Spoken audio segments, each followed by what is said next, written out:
Modar perkara panumbu catur. Panumbu catur atawa moderator teh sakapeung sok diseruakeun jeung panata acara atawa MC. Panumbu catur jeung panata acara teh aya bedana. Panumbu catur nyaeta nu nyepeng kadali atawa anu ngatur jeung ngokolakeun dina hiji jirangan atawa sesi kegiatan. Ari panata acara mah nu nyepeng kadali sakabeh kegiatan. Moderator teh jalma anu pancena minangka penengah atau hakim atawa wasit dina hiji kegiatan boh sawala boh diskusi.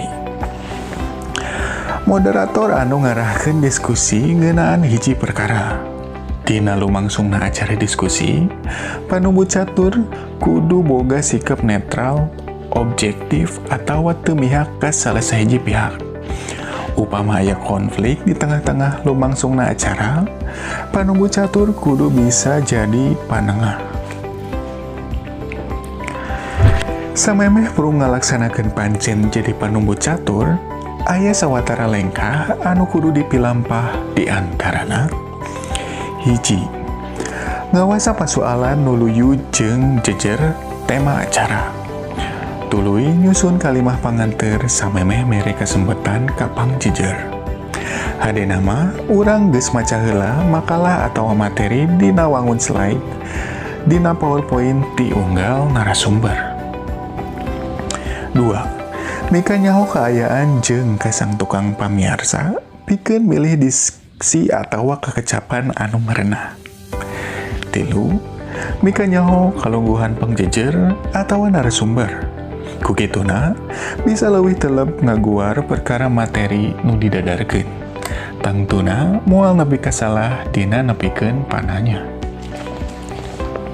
4. Mika nyaho runtuyan acara. Lilana waktu anu disadiakeun pikeun unggal narasumber. Lilana waktu pikeun tanya jawab jeung jumlah jirangan tanya jawab. Kitu deui kudu nyaho kana waktu pikeun istirahat jeung ngatur suasana daria atawa salse. 5. Nataharkeun catetan singkat pikeun ngingetan waktu nu disadiakeun ku narasumber. 6. Nyiapkeun buku catatan pikeun nyatet pokok-pokok penting nu ditepikeun ku para narasumber. Ieu catatan oge bisa dipake pikeun nyatet ngaran jeung pananya anu dijadikeun pamiarsa dina waktu lumangsungna tanya jawab. 7. Nyiapkeun raksukan atawa dangdanan anu merenah luyu jeung tema acara. Sangkan nyaho raksukan nu merenah, urang bisa nanyakeun heula ka panitia. 8. Nyiapkeun alat penuduh waktu. Ieu teh penting sangkan acara bisa lumangsung luyu jeung waktu nu geus ditangtukeun. Sawatara hal anu kudu dipilampah ku moderator dina lumangsungna acara nyaeta. Hiji, datang leuwih awal tibatan pamilon. 2. Pariksa sound system, kasiapan slide presentasi materi, pariksa oge ngaran lengkap jeung gelar pangjejer. 3. Ngawanohkeun diri ka para narasumber samemeh prung acara. Gunana sangkan urang leuwih akrab dina lumangsungna acara. 4. Nyiapkeun biodata atawa CV urang anu bakal dibacakeun ku panata acara samemeh urang prak ngamoderatoran. 5. Maca heula biodata unggal pangjejer sarta pastikeun urang bisa maca kalawan bener isi biodatana.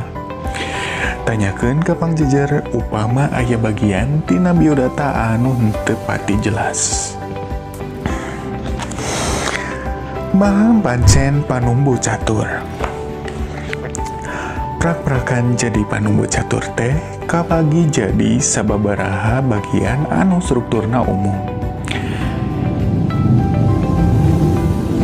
Panumbu catur dina ngatur lumangsungna hiji kegiatan dibagi jadi sababaraha bagian.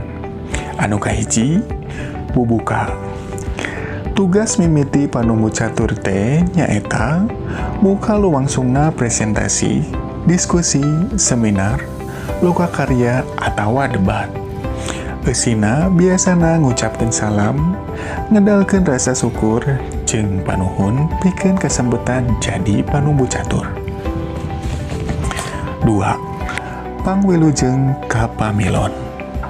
Satuluyna pikeun nembongkeun rasa somea jeung pikaresepeun hidup hade upama ngawilujengkeun sumping ka para pamilon nu geus aya di rohangan acara. 3.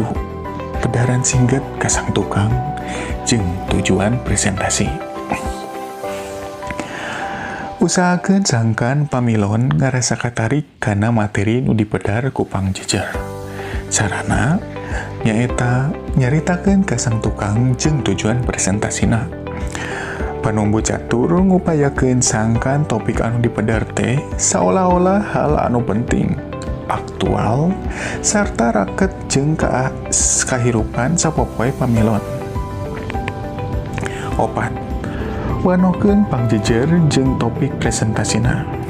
Dina waktu ngawanohkeun pangjejer, usahakeun sangkan pamiarsa ngarasa yakin kana kualitas jeung kamampuh pangjejerna, utamana kana kaparigelan nu patali jeung pedaran anu rek dipidangkeun.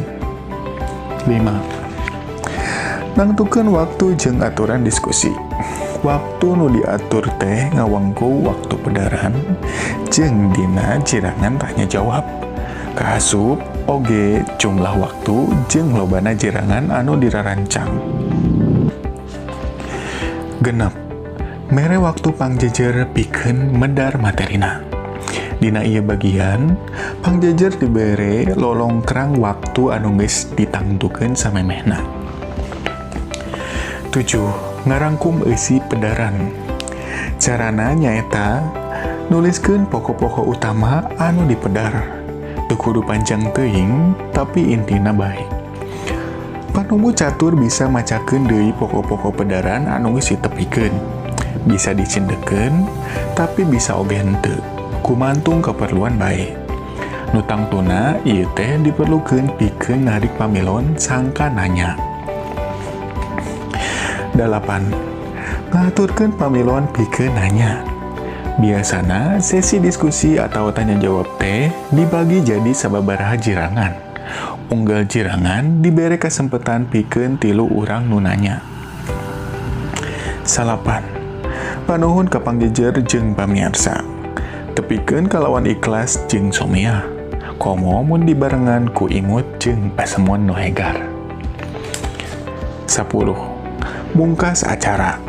Pungkas acara ku rasa syukur hade upama ngagunakeun ungkara anu matak ngahudang sumanget. Bisa oge ku kalimah anu nimbulkeun rasa optimis kana pedaran anu geus ditepikeun ku pangjejer.